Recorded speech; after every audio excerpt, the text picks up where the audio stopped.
Primeira, segunda e terceira cartas de João. A primeira carta de João é, na verdade, anônima, mas a segunda e a terceira foram escritas por alguém denominado o presbítero. Agora, a linguagem e o estilo de todas as três obras são idênticos uns aos outros e se assemelham ao Evangelho de João. Sendo assim, a maioria das pessoas imaginam que todas as três foram escritas pelo discípulo amado por Jesus, que poderia ter sido João, o filho de Zebedeu, poderia ter sido um dos 12 apóstolos, ou poderia ter sido outro João entre os primeiros apóstolos de Jesus, conhecido como João o presbítero.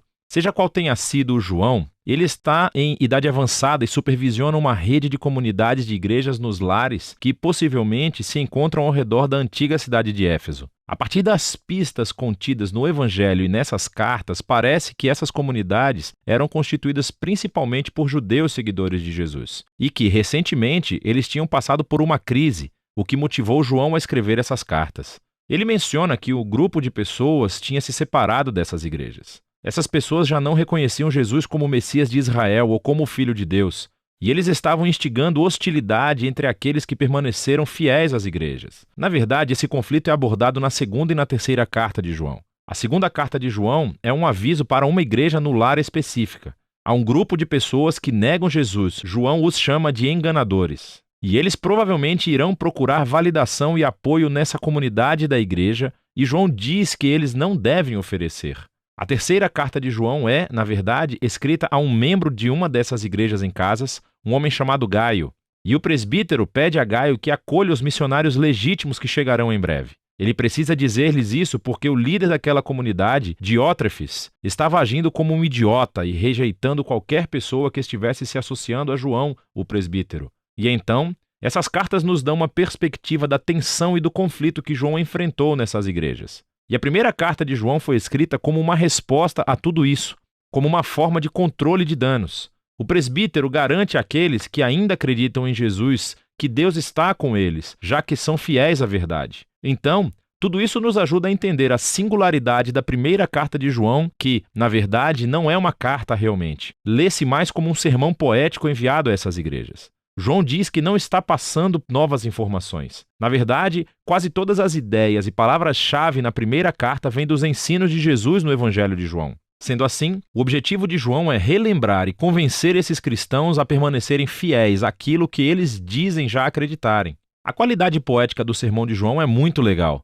Ele não desenvolve suas ideias de uma maneira linear ou lógica. Em vez disso, ele usa uma técnica muito conhecida da antiga retórica chamada amplificação. João tem apenas algumas ideias essenciais sobre a vida, o amor e a verdade que ele deseja transmitir. E ele vai enfatizar essas ideias repetidamente, apresentando em cada momento um ângulo ou foco diferente. Ele usa muitas hipérboles. Ele usa contrastes bem evidentes como imagens simples sobre luz e trevas, amor e ódio, bem e mal. Mas não se engane com a simplicidade da primeira carta de João. Esse trabalho é muito profundo. A primeira carta de João conta com uma introdução e uma conclusão claras. E os ciclos que fluem do sermão, entre a introdução e a conclusão, não seguem qualquer tipo de esquema literário rígido. Parece haver duas grandes seções, cada uma marcada pela frase introdutória. Esta é a mensagem. E então, cada uma é seguida por uma repetição de imagens sobre como Deus, em primeiro lugar, é luz, e em seguida sobre como Deus é amor. E todas as ideias nessas duas partes fluem e voltam para essas duas ideias centrais. Sendo assim, a introdução é muito semelhante ao prólogo do Evangelho de João. Há reflexos do capítulo 1 de Gênesis e do capítulo 8 de Provérbios. João fala sobre a palavra da vida que estava com Deus no início. Para João, a palavra Deus se refere ao Pai e ao Filho que vieram trazer vida ao mundo. E aqueles que viram, ouviram e tocaram o Filho são chamados de nós. João se refere a ele próprio e aos apóstolos que foram testemunhas oculares de Jesus. E agora nós temos uma mensagem para vocês, a próxima geração de seguidores de Jesus. Então, quando os apóstolos compartilharam a palavra da vida com outras pessoas, essas pessoas também foram trazidas para a comunhão com o Pai e o Filho através dos apóstolos. A palavra comunhão aqui vem do grego, koinonia, e significa uma participação ou partilha. Quando as pessoas ouviram a mensagem de Jesus através dos apóstolos, aquela mensagem trouxe-os para um relacionamento real com Jesus e uma participação verdadeira na vida e no amor de Deus. E em seguida, isso flui direto para a primeira seção principal. Essa é a mensagem. Deus é luz. E esta é a mensagem dos apóstolos, que o Deus revelado em Jesus é luz. Sendo assim, se as pessoas desejarem participar na vida do próprio Deus por meio de Jesus, elas precisam continuar caminhando na luz. É uma imagem formidável, mas o que significa? Para João, significa manter os mandamentos de Jesus. E isso é difícil. Então, quando você falhar, a morte expiatória de Jesus cobrirá os seus pecados. E mais uma vez, você é chamado a se levantar e obedecer os ensinos de Jesus. Mas qual das suas lições? João lembra as igrejas dos velhos e novos mandamentos transmitidos por Jesus aos seus discípulos na última ceia, que eles amassem uns aos outros como ele os amava. Fazer isso é caminhar na luz. Se a luz de Deus agora brilha por meio de Jesus, então significa que a escuridão do mundo está passando. O que também significa que, neste momento, os filhos de Deus venceram o pecado, o mal e a morte que reina no mundo. E isso levou João a desafiar as igrejas. Não ame o mundo, pois ele também está morrendo. Aqui ele se refere especificamente ao orgulho e à corrupção sexual. Provavelmente, esses são problemas ligados ao conflito que existia nas igrejas. E isso leva João a advertir as igrejas sobre essas pessoas que deixaram as comunidades e que negaram Jesus como Messias. João os chama de antimessias e enganadores. Mas ele está confiante de que aqueles que ainda conhecem a verdade sobre Jesus são, na verdade, os verdadeiros filhos de Deus e eles são amados pelo Pai. E eles mostram que são parte da família de Deus quando praticam justiça e amam uns aos outros. Ao contrário dos enganadores, que estão causando raiva e conflitos na província. E isso faz a transição para a segunda sessão principal do sermão.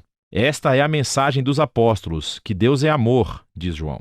E assim os filhos de Deus devem amar uns aos outros e evitar o ódio. Não sejam como Caim do Gênesis, capítulo 4, diz João. O seu ódio o levou a assassinar o seu irmão. Mas para os cristãos, o amor é definido pela entrega de vida como um sacrifício pelo bem-estar dos outros. E foi isso que Jesus fez. E quando os filhos de Deus confiam no amor de Deus por eles, isso os muda. E então, João avisa-os mais uma vez a respeito dos enganadores. Dessa vez ele os chama de falsos profetas. Quando eles negam que Jesus é o Messias, eles afirmam que estão falando em nome de Deus. Mas João diz que eles devem testar os espíritos. Se alguém diz falar em nome de Deus, mas não focam em Jesus como o Filho crucificado de Deus, eles não estão falando em nome de Deus. Os verdadeiros filhos de Deus centralizam toda a sua vida no Jesus crucificado e ressuscitado, pois é aí onde vemos revelado o verdadeiro coração de Deus.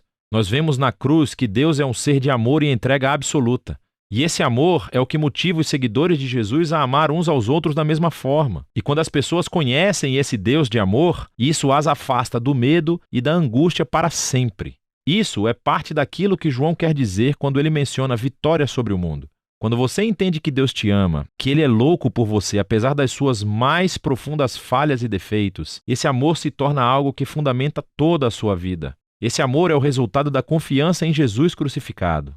Vem por meio da fé no testemunho de Deus a respeito de Jesus dado pelo Espírito e a fé na mensagem dos apóstolos sobre Jesus. E quando o amor de Deus toma posse de você, a vida eterna se revela. É uma vida permeada pela própria presença, vida e amor de Deus. E isso começa agora e continua pela eternidade. E isso conduz João ao auge da conclusão do seu sermão. Ele diz: nós sabemos que o Filho de Deus veio, podemos conhecer aquele que é verdadeiro e estamos naquele que é verdadeiro, em seu Filho Jesus, o Messias. Esse é o Deus verdadeiro e a vida eterna. Agora, caso você esteja confuso ao ouvir essa frase e esteja pensando: espera, quem é aquele que é verdadeiro? Quem é aquele que nos dá a vida verdadeira? É Jesus ou é Deus? E a resposta de João é, obviamente, sim. João não conhece nenhum Deus além de Jesus. E quando ele e os outros apóstolos encontraram Jesus, eles descobriram o Deus que nos ama tão profundamente, que optou por não existir sem seus filhos, apesar de nossas falhas. E esse Deus é tão magnífico, tão inesperado, que as palavras finais de João nos convidam a rejeitar os nossos ídolos, ou seja,